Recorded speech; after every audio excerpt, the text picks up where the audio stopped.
Bon bah cette fois c'est sûr, il faut vraiment que je me dépêche, je vais faire ma petite vidéo sur l'hivernage des camping-cars. Là, ça devient urgent.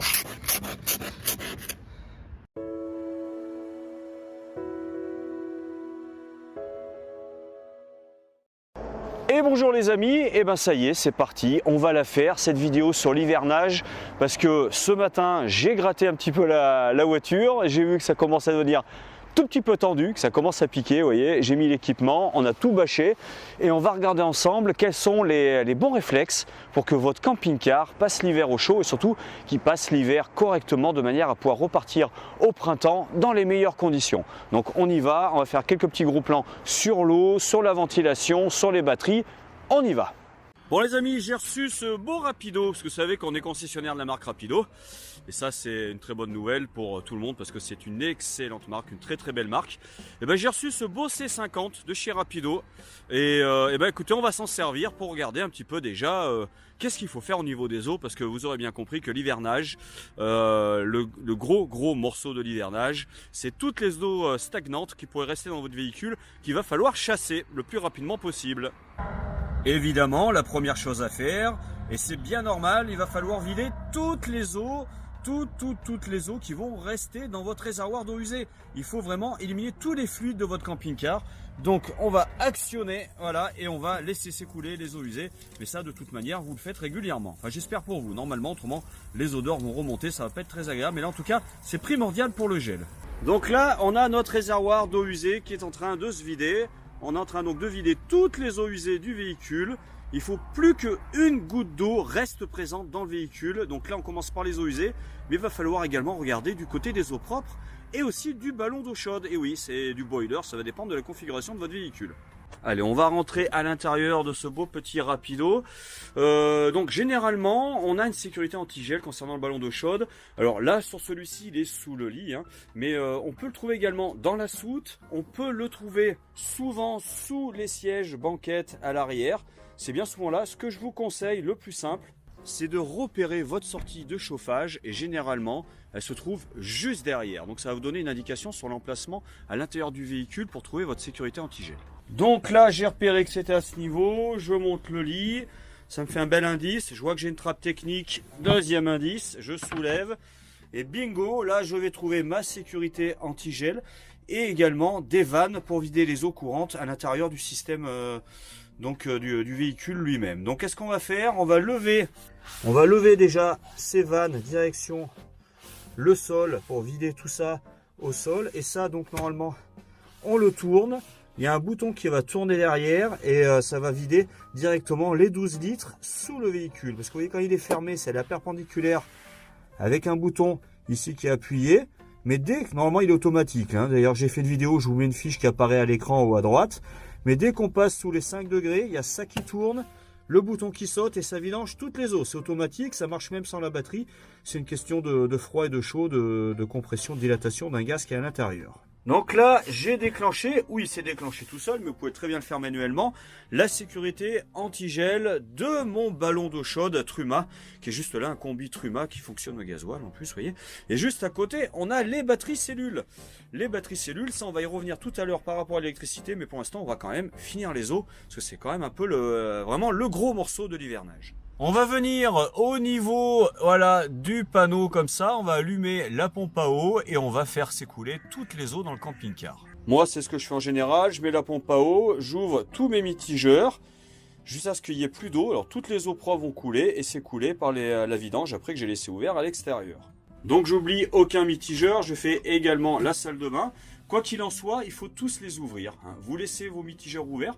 En hivernage, c'est pas la peine de les refermer. Il faut vraiment que ça puisse circuler. De cette manière, ce qui va se passer, c'est qu'une fois que toutes les eaux seront écoulées, vous allez voir, au bout d'un moment, ça va cracher de l'air. Donc là, je l'avais déjà fait, il n'y en a plus. Mais au bout d'un moment, ça va cracher de l'air et ça va surtout éliminer les eaux stagnantes qui pourraient rester sous le mitigeur, qui des fois, vous savez, on a des tuyaux qui sont un peu coudés. Et si jamais l'eau gèle là, ça peut les débrancher, les déconnecter en dessous. Et après, au printemps, quand vous remettez l'eau, vous repérez bien évidemment. Au niveau du meuble cuisine, voilà, de l'eau qui coule, c'est tout simplement que les connexions sous le mitigeur avec le gel se sont déconnectées et que l'eau passe à côté. C'est des choses qui peuvent arriver assez fréquemment. Pour ça, et pour les véhicules qui vont dormir à l'extérieur, il existe de l'antigel alimentaire. Souvent, il est coloré rouge. Ce qu'on fait quand il reste un petit peu d'eau dans les eaux propres, on va verser donc dans les eaux propres cet antigel, on va le faire tourner un petit peu partout dans le circuit d'eau et après on va vider toutes les eaux, comme ça les eaux stagnantes qui vont rester, s'ils restent à l'extérieur, eh bien, écoutez, ne vont pas geler et ça va préserver votre équipement à l'intérieur du camping-car. N'oubliez pas bien entendu d'éteindre la pompe à eau, parce qu'une pompe à eau qui tourne toute seule sans eau, c'est pas bien bon, ça va finir par chauffer et par s'abîmer. Bien souvent, le réservoir d'eau propre se trouve sous la banquette parce que c'est l'emplacement idéal, hein. Donc après les intégraux, eux, bien entendu, comme ils sont bien entendu souvent, comme c'est des véhicules 4 saisons, ils sont souvent double plancher, les réservoirs d'eau, vous allez les trouver dans le plancher et vous aurez au sol, bien entendu, des petites trappes que vous allez ouvrir avec le réservoir qui sera là. Et c'est là qu'on va trouver au niveau du sol les réservoirs d'eau propre et d'eau usée qui sont isolés 4 saisons pour l'hiver. Mais bon, là on est dans un profilé. Donc on le trouve généralement sous la banquette. Bon, à vous de voir après suivant votre véhicule, votre configuration. Donc là, on va trouver la pompe à eau qui est juste là. La pompe à eau, elle a un filtre. Elle a un filtre qui est là et souvent ce filtre il reste plein d'eau. Donc il est conseillé, si vous pouvez le faire, c'est pas forcément obligé, mais si vous pouvez le faire, de le dévisser et de le vider ce filtre. Comme ça au moins vous aurez ça en moins à changer si jamais il y avait vraiment un gros coup de gel. Le filtre de pompe à eau, ce qui va souffrir, bien souvent si vous oubliez de faire attention à ça, on en a au pire en magasin, ça coûte moins de 20 €. Donc si jamais elle est endommagée, vous savez que vous en trouverez ici. Maintenant on va regarder au niveau du réservoir si on a directement une bonde pour vider tout ça. Et là on voit qu'on a un bouchon au fond. Donc il va s'agir d'aller le chercher et de l'enlever pour vider toutes les eaux qui pourraient rester en place. J'en profite également, et c'est le moment idéal, pour nettoyer par exemple, bon ça faut le faire avant de vider les eaux bien entendu, mais avant l'hivernage ou autrement vous le faites au printemps, mais n'hésitez pas à nettoyer régulièrement votre réservoir d'eau propre parce que des bactéries se développent à l'intérieur, hein, des algues etc. Donc il y a des produits spécifiques, hein. D'ailleurs tiens je vais vous en montrer un tout de suite. Allez, et c'est le moment téléachat. Et je tiens à préciser que cette vidéo n'est pas sponsorisée par Tedford, parce que je vais vous montrer pas mal de produits Tedford qui sont assez sympathiques pour l'hivernage, la mise en hivernage de votre véhicule. Après, si Tedford veut m'envoyer un cadeau, une doudoune, une casquette, un chèque de 3000 €, n'hésitez pas, ça me fera toujours plaisir. Bon, ça je l'ai pris, ça n'a pas vraiment un lien avec l'hivernage, mais je trouvais ça sympathique. Quand vous allez vous servir de votre véhicule, c'est un produit qui va éviter les mauvaises odeurs dans les canalisations. Vous voyez, ça évite les mauvaises odeurs provenant des canalisations du réservoir d'eau grise. Donc vous mettez ça, ça va purifier un peu tout votre système. C'est pas mal ça, mais c'est plutôt pour l'été. Mais bon, je l'avais, je vous le montre, c'est toujours sympathique. Ça par contre, c'est vraiment bien, ça élimine le tartre, les incrustations et les dépôts de graisse du réservoir de matière, donc la cassette toilette, et les eaux grises. Donc ça va vous permettre de nettoyer tout votre matériel avant la mise en hivernage. Écoutez, je trouve que c'est le bon moment pour nettoyer tout ça et qui repose après pendant tout l'hiver dans de bonnes conditions, totalement propre et prêt surtout à repartir au printemps parce que là vous n'aurez pas le temps de faire tout ça. Donc ça c'est vraiment très sympa. Alors là c'est pas du Tedford, c'est le Puratank. Donc ça c'est pour nettoyer les citernes, les réservoirs d'eau, la tuyauterie, les pompes, les flexibles. Voilà, donc ça enlève pareil les odeurs, les goûts qui pourraient rester, etc. Mais surtout ça enlève tout ce qui est algues et bactéries. Donc ça vous en mettez un petit peu dans votre réservoir d'eau propre. Vous allez faire donc faut qu'il y ait de l'eau évidemment également, hein, c'est prédosé, tout est noté dessus. Vous allez faire un tour avec votre véhicule pour que voilà ça bouge dedans et que ça nettoie tout. Une fois que vous êtes arrivé chez vous, vous faites écouler toutes vos eaux. Donc pour que ça passe dans les eaux sales, vous repartez faire un tour pour que voilà, ça bouge un petit peu, que ça nettoie tout. Vous laissez un peu reposer et vous videz. Et là comme ça, vous avez bien nettoyé votre réservoir d'eau propre et d'eau grise. Ce que faites très attention au réservoir d'eau propre. Si vous buvez l'eau du réservoir d'eau propre, soyez extrêmement vigilant. Il ne faut pas rigoler avec ça. Et là, je suis sérieux. Soyez extrêmement vigilant à l'état de votre réservoir d'eau propre. Il y a des gens qui en sont morts, j'en connais. C'est très dangereux. Je ne dis pas que c'est fréquent, mais ça peut arriver. C'est pourquoi il faut régulièrement déjà nettoyer son réservoir d'eau propre. et d'eau sale, ne serait-ce que déjà pour les odeurs. Enlevez toutes les algues et toutes les bactéries et vous avez, vous voyez, la vie pure. Donc le purificateur d'eau à boire, ça il faut en mettre, c'est des pastilles que vous mettez dedans, tout est expliqué dessus pour les dosages. Et ça, avant chaque saison, vous le faites, vous faites très attention. Autrement, vous faites comme moi, vous buvez pas le réservoir d'eau propre, vous en servez juste pour le tout venant et vous achetez de l'eau en bouteille. Mais ça, après, c'est vous qui voyez. Et comme vous le savez, les joints d'étanchéité sur votre véhicule sont extrêmement importants. Il faut les vérifier régulièrement, ces joints d'étanchéité. On sait que l'eau, c'est tout comme en hiver, mais dans les autres saisons, l'eau c'est l'ennemi du camping-car. Hein. L'eau qui rentre dans une paroi et qui va venir s'installer après sur le styrodure, ça va moisir, créer des champignons et au niveau pulmonaire, c'est pas bon du tout. Donc il faut bien vérifier déjà l'étanchéité de son véhicule. Souvent les véhicules ont une garantie d'étanchéité, 5, 7 ans, etc. Moyennant une contre-visite annuelle. Attention, si vous ne la faites pas, votre contre-visite annuelle, le véhicule, la garantie d'étanchéité du véhicule ne sera pas prise en compte. Donc faites bien attention à ça. Et donc on va vérifier tous les joints sur la porte-cellule et également primordial sur les baies, vous voyez. Et ces joints, ce qui peut se passer avec le froid, le gel, etc., c'est qu'ils peuvent coller. Au niveau du PVC, des fois, je sais pas, vous avez déjà dû remarquer ça, quand vous voulez ouvrir votre baie, ça peut coller un petit peu. Et ça, on le voit surtout, et tous ceux qui en ont le savent bien, avec ce système-là, vous voyez, où on va tourner. Ah, il faut trouver déjà le bon sens. Voilà, pour soulever. Donc on tourne pour soulever.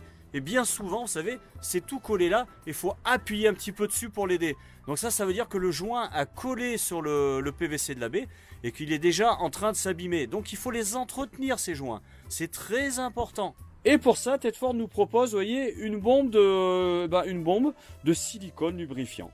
Donc ça, ce silicone lubrifiant, c'est vraiment pas anecdotique, c'est vraiment très important. De temps en temps, il va falloir en mettre sur vos joints pour tout simplement pour les entretenir, pour qu'ils restent en bon état et pour que l'étanchéité de votre véhicule soit optimale et soit à 100%. Donc on a bien vidé toutes les eaux propres du véhicule. On a bien vidé toutes les eaux sales du véhicule. Vous laissez ouvert, hein, c'est pas la peine de refermer. Tant que ça s'écoule, ça s'écoule. Surtout si vous le faites rouler de temps en temps, ce qui va être bon pour la batterie. Des fois, avec la pente, il va y en avoir un petit peu qui va sortir. On a procédé donc à la vidange des eaux du circuit via les vannes appropriées. Et on a déclenché la sécurité du ballon d'eau chaude. Et sur certains, faites attention, parce que sur certains, on n'est pas sur un combi Truma. On a un système différent pour ce qui est du chauffage. Là, en l'occurrence, je suis dans un Challenger. Donc Challenger, Chausson, Benimar, etc. Des véhicules du groupe Trigano où souvent on va retrouver cette configuration où on a un chauffage sous le châssis qui prend sur le carburant. Et nous avons également un boiler, c'est-à-dire un système pour le chauffe-eau qui est indépendant. Et là, il va falloir donc déjà trouver l'endroit où est le chauffe-eau. Comme d'habitude, vous regardez à l'extérieur où est la bouche d'évacuation. Là, bon bah voilà, on a trouvé notre chauffe-eau est là. Et après, à côté, il va falloir trouver cette petite vanne jaune. Là, elle est juste à côté, donc il va s'agir de la monter. Là, il n'y a pas de sécurité automatique. Vers le haut, donc elle va se diriger vers le bas. Et là, ça va le vidanger. Donc ça, pensez bien à le faire. Hein. Ça, c'est à vous d'être vigilant. Mettez-vous un petit rappel sur le téléphone, mais pensez bien à le faire dès que le mois de novembre arrive. Allez, et puis là, c'est le moment de l'astuce à Jackie. L'astuce à Jackie. Jackie, donc, camping-cariste émérite depuis des années. Vendeur chez Martin Caravan qui va bientôt prendre sa retraite, mais qui m'a expliqué que lui, ce qu'il fait, et c'est pas idiot du tout, il ferme tous les robinets du véhicule. Il en ouvre un, donc faut enlever la petite grille, là, souvent, ou faire attention. Lui, il a un compresseur, il met un petit coup de compresseur ici, comme ça crée une pression à l'intérieur. Bien entendu, il faut laisser ouvert les vidanges extérieures, comme ça il est sûr de vider toutes les eaux. C'est pas idiot, ça se défend. Bien, si vous avez fait l'acquisition d'un fourgon, d'un distributeur allemand, bien souvent, sous le lit à l'arrière, quand vous êtes face à la porte côté droit, donc du côté du passager, vous allez trouver une trappe, vous voyez, avec ces vannes qui sont là, donc qui vous permettent en fait d'ouvrir. Si vous tournez 2 fois vers la gauche, vous ouvrez complètement le réservoir d'eau propre qui est bien souvent à l'arrière du véhicule. Hein. Donc on enlève ça et ça va se présenter comme ça. Donc on va tourner 2 fois dans ce sens-là et toute l'eau va se vider. Donc c'est hyper simple et au printemps, il ne faudra pas oublier de retourner 2 fois vers la droite. Autrement, quand vous allez remplir les eaux à l'extérieur, hein, ça va s'écouler constamment en dessous. Donc il faudra bien penser à venir refermer ici. La cassette toilette, les amis, eh ben écoutez, je sais que vous l'aimez pas bien hein, parce que c'est pas signe de choses très agréables. Mais pourtant, il faut en prendre soin de la cassette toilette. Donc déjà, la cassette toilette, on la nettoie. On a des produits dont je vous ai parlé tout à l'heure pour nettoyer cette cassette toilette. Si vous n'avez pas ces produits, si vous ne pouvez pas faire autrement, et bien écoutez, ce que vous faites, vous nettoyez ça avec du vinaigre blanc et de l'eau chaude. Donc n'hésitez pas à bien la nettoyer, mais pas de javel, parce que si vous mettez de la javel à l'intérieur, ça va bouffer les plastiques, les PVC, et les matières vont s'accrocher et les odeurs vont persister après. Donc c'est pas la bonne solution. Donc on enlève tous les bouchons, on l'a bien vidé, on l'a nettoyé, on l'a bien vidé. Ce qu'on fait, c'est qu'on va venir ici enlever cette partie là. Donc on ouvre, on nettoie bien tout ça, on prend la petite bombe de spray, on en met un peu sur le joint. Parce que ce joint, s'il s'abîme, comme il fait vraiment la jonction avec le toilette, les odeurs vont passer, ça va pas être terrible. Donc on vient pulvériser un petit peu sur le joint. Une fois nettoyée, on la laisse à l'intérieur du garage, ouverte. Et comme ça, on pourra la reprendre au printemps et en s'en servir dans de très bonnes conditions. Une chose, si jamais votre joint est abîmé, si vous avez acheté un véhicule d'occasion, vous pouvez très bien dévisser tout ça. Vous enlevez ça là, clac, clac. Vous dévissez autour, vous enlevez votre joint, ça se vend tout seul. La référence de votre cassette toilette pour trouver le joint, c'est un sticker qui est juste en dessous. C'est 200, c'est 220, c'est écrit dessus. Vous achetez un nouveau joint, vous le mettez en place, vous revissez, vous reclipsez, et là vous êtes tranquille. Votre véhicule, si vous ne pouvez pas le mettre à l'abri, vous pouvez le bâcher. Par contre, prévoyez bien de faire une circulation d'air sous la bâche. Donc ce qui était bien avant, vous savez, c'était les polystyrènes, les grosses télés, là, composées sur le dessus. Comme ça permettait de faire comme un dôme et ça circulait. Il y avait un petit peu d'air, vous pouvez mettre des ballons, des choses comme ça. C'est une possibilité, mais il n'y a pas de problème avec ça. Vos baies ont une fermeture intermédiaire, vous savez, vous pouvez la mettre comme ça. Autrement, vous pouvez directement tout plaquer. Si le véhicule est dehors, n'est pas à l'abri, il faut tout plaquer. Et rigolez pas avec ça. Mais si par exemple il est sous un carport dans une grange, vous mettez à mi-chemin comme ça pour permettre quand même une circulation d'air. Donc ça va permettre un flux d'air dans le véhicule et ça va éviter la condensation, ce qui sera pas mal. Après, il y aura moins d'humidité. Surtout pour tout ce qui est matelas, vous voyez. Donc les matelas, n'hésitez pas à les... Bon là, encore, on a des lattes en dessous, mais au fond, là-bas, il y en a un petit peu moins. Donc ce que vous faites, c'est que si vous pouvez les soulever un peu les matelas, ou vous pouvez même carrément les enlever et les mettre dans le garage, c'est tout à fait une option envisageable. Autrement, au moins, les soulever, comme ça, au moins, qu'il n'y ait pas d'humidité, vous voyez, qui vienne se former dessous et qui pourrait moisir tout le coussin, ça serait un petit peu dommage. Donc la même chose pour les sièges, vous enlevez tout ça. Vous l'enlevez, vous le mettez dans le garage ou à un endroit au sec, chauffé, et vous le remettrez au printemps, comme ça votre véhicule sera en parfait état. Le frigo également, vous le nettoyez bien le frigo, parce que vous savez qu'une coulure de lait qui moisit, etc. Vous nettoyez, en fait il faut nettoyer tout son véhicule. Vous faites le grand ménage, vous nettoyez bien le frigo et après souvent, sur les frigos on a des petites targettes qui se sortent ici, qu'on va venir ramener, qu'on va coincer là. En fait il ne faut pas qu'il reste fermé le frigo, il faut qu'il reste ouvert. Tout simplement pour que ça ventile et que ça moisisse pas à l'intérieur. Parce que si vous prenez votre véhicule, vous nettoyez pas le frigo, vous le fermez, vous passez tout l'hiver, quand vous allez le rouvrir le frigo, il sera plein de moisis, ça va être dégoûtant. N'hésitez pas à soulever ces caillebotis qui sont des pièges à cheveux en tout genre. Vous nettoyez bien, vous nettoyez vos canalisations, vous laissez ouvert en dessous les bondes pour toujours qu'il y ait un flux d'air qui passe. Si votre véhicule est un véhicule de la marque Challenger qu'on distribue, chaussons, etc. S'il y a un panneau solaire, n'éteignez pas ce bouton. Parce qu'autrement, souvent, les panneaux solaires ne vont pas fonctionner. Et le panneau solaire, qu'est-ce qu'il va faire? Lui, il va venir entretenir votre batterie auxiliaire pour pas qu'elle se décharge et qu'elle passe sous les 12. Et là, c'est pas bon, parce qu'après, la batterie, elle souffre et elle est morte.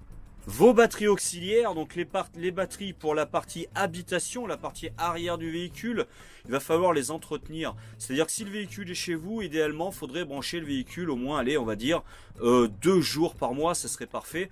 2 jours par mois pour pouvoir les recharger. Alors vous pouvez très bien, par exemple, prendre une minuterie, vous savez, les minuteries d'aquarium que vous programmez, vous le branchez dessus, votre véhicule, pour que ça se déclenche, allez, je sais pas moi, allez, 1 heure par jour, ça sera très bien, et que ça s'arrêtera après. Comme ça, vos batteries vont se charger, elles vont pas se décharger totalement, parce que même si on débranche tout, elles vont finir par se décharger lentement, et après pour les ravoir, pour les remonter, ce sera impossible. Donc n'hésitez pas, donc si vous avez un panneau solaire qui est dehors, laissez le panneau solaire au soleil, autrement branchez-le de temps en temps, comme ça elles seront en bon état. Pour les plus bricoleurs d'entre vous, idéalement, on débranche les batteries, le moins d'abord, on enlève tout ça, on les met dans le garage chauffé à 20 degrés et on les remet après au printemps. C'est vrai que c'est pas plus mal. Si vous comptez sur le panneau solaire pour recharger la batterie auxiliaire, s'il a neigé, n'oubliez pas de monter et de mettre un petit coup de balai, vous savez, sur le panneau solaire. Autrement, lui, il va pas aimer. Oh non, il va pas aimer du tout. La batterie moteur chez Fiat, elle n'est pas là. Chez Ford non plus. Mais ils ont arrêté de mettre les batteries dans le moteur en fait. Hein. Chez Fiat, elle est dessous là. Mais dessus, il y a une platine avec des relais pour le frigo, etc. Et chez Ford, elle est sous le siège. Souvent, il y en a deux. Votre véhicule, idéalement, il faudrait le faire rouler au moins une fois par mois. Déjà pour les pneus. Parce que les pneus, vous savez, il y a une ovalisation qui peut se produire. Si le véhicule reste bloqué pendant 4 mois, comme ça, le pneu va se déformer. Et ça serait dommage parce qu'un pneu camping-car, camper, ça coûte un petit peu plus cher. Donc ce qu'il est conseillé, à la rigueur, vous faites avancer, reculer, ou vous faites même rouler le véhicule un petit peu. Comme ça va éviter la déformation. Il existe des cales, je vous mets une incrustation, des cales qui sont arrondies, qui permettent de conserver voilà, le bel arrondi du pneu, tout en station fixe du véhicule. Mais surtout, votre véhicule, s'il ne roule pas, la batterie porteur, elle va se décharger. Suivant les marques, ça va se décharger plus ou moins vite. Les Ford, par exemple, qui vont avoir une résistance pour l'AdBlue. Et écoutez, ce qu'il va falloir faire, c'est faire rouler le véhicule. Ça, c'est déjà une bonne chose. Au moins 1 jour, voire 2 jours par mois, ça va recharger un petit peu. Les anciens véhicules, vous allumez, ça recharge. Les nouveaux, non, parce que c'est pas comme ça que ça va recharger. C'est au freinage, etc. L'alternateur est différent. Les nouveaux alternateurs intelligents. Donc, il existe une solution. Cette solution, c'est ça. C'est un chargeur à découpage compact. Et oui. Et ça permet quoi? Ça permet tout simplement, vous mettez tout simplement ce chargeur sur la borne plus et moins de votre batterie. Vous le branchez au courant, ça va charger. Et quand ça sera rechargé, ça se coupera automatiquement. Donc ça va pouvoir maintenir et charger votre batterie. Donc charger et maintenir votre batterie. Donc 2 porteurs. Et ça coûte quoi? Ça coûte un peu plus de 50 €. C'est moins de 100 €, ça c'est sûr, ça va dépendre après où vous l'achetez. Nous on le vend directement chez Martin Caravan, vous pouvez venir nous voir. Et ça va entretenir votre batterie, ça va éviter d'acheter une nouvelle batterie tous les ans. Ça c'est une très bonne idée, parce que ça devient vraiment pénible ces batteries maintenant, avec AdBlue, etc. Ça se vide très vite. Comme la batterie, vous savez, elle n'est pas accessible, il va falloir le mettre sur les relais. Parce qu'à chaque fois, dans les moteurs, vous avez des relais. Ici, par exemple, vous avez le logo de la masse, avec un vis comme ça, qui n'est pas peint. Vous allez mettre le câble noir. Et juste à côté, regardez, normalement il y a un petit capot qui est baissé dans les Fiat, vous soulevez. Ici il y a la borne plus, donc vous allez mettre la pince rouge ici et vous chargez tout simplement. Sur les Ford, à l'image des Fiat, on a ici le plus qui est caché là. Et pour le moins, juste ici, vous voyez, est indiqué la masse avec un petit anneau qu'on va trouver juste ici. C'est cet anneau. Pour le moins. Bien entendu, vous enlevez les couettes, les oreillers, tout ça, ça dégage. Les occultants, vous les ouvrez, parce qu'avec le soleil, ça va faire une bulle, ça va pendre autrement avec la chaleur. Donc tout ça, vous ouvrez. De manière à éviter la condensation dans le réservoir de carburant, ce qui pourrait l'endommager, vous faites le plein de carburant avant de le mettre en hivernage. Le frein à main, si vous pouvez l'éviter, il est préférable de mettre une vitesse. Et si vous habitez à la campagne, il existe des sprays anti-rongeurs, parce que vous savez qu'il y a des tuyaux dans votre moteur qui sont faits en amidon de maïs. Et ça, les rongeurs, ils aiment bien venir les manger. Au printemps, vous ouvrez, vous faites un petit check de votre moteur, vous regardez qu'il n'y ait pas des petits tissus avec un rongeur qui soit mis dedans, parce que comme il fait chaud dedans, ils se mettent à l'intérieur des fois. Vérifiez que tout va bien, que tout ça c'est complet, qu'il n'y a pas de souci. Si votre chauffage fonctionne au carburant, il est conseillé de le faire fonctionner au moins une fois par an, parce que vous savez, dans le carburant, il y a des impuretés, et le fait de le faire un petit peu tourner, ça lui fait du bien. Bien entendu, je vous en ai pas parlé, mais ça va de soi, les bouteilles de gaz, il est préférable de les fermer, de les retirer. Vous les mettez dans un endroit chauffé, comme ça elles seront préservées. Bien entendu, si vous avez rencontré des problèmes donc avec tous les circuits d'eau de votre camping-car, nous au magasin, on a pas mal de pièces détachées, vous voyez, pour tout ce qui est tuyauterie, etc., des bondes, enfin tout ce qu'il faut. Si jamais vous avez besoin de le remettre en état, n'hésitez pas à nous contacter ou à venir nous voir, vous demander Yvan directement. Un bon nettoyage juste avant l'hivernage, c'est indispensable. Vous voyez, nous, on a tout ce qu'il faut, du polish, du shampoing, vous voyez, lustrant, etc. On a tout ce qu'il faut en démoustiqueur pour que votre véhicule passe l'hiver en très bon état. Bon bah écoutez les amis, je crois que j'ai terminé ma vidéo sur l'hivernage en camping-car. Donc j'espère que mes conseils vont permettre à votre camping-car de passer une bonne période hivernale pendant que vous serez sous le sapin à déballer vos cadeaux. J'ai sûrement oublié des choses, je pense que j'ai oublié des choses. Donc je sais que j'ai dans mes abonnés des camping-caristes aguerris qui ont des astuces, peut-être des trucs à partager dans les commentaires directement entre vous. N'hésitez pas, hein, tous les conseils sont bons à prendre. Et puis si j'ai oublié des choses, dites-le moi aussi parce que bon, on n'est pas infaillible. Sur ce, écoutez les amis, je vous souhaite une très bonne journée ou une très bonne soirée. Je vous dis à bientôt chez Martin Caravane sur la chaîne Visite Express. Et écoutez, à bientôt et puis passez un bon hiver. À bientôt.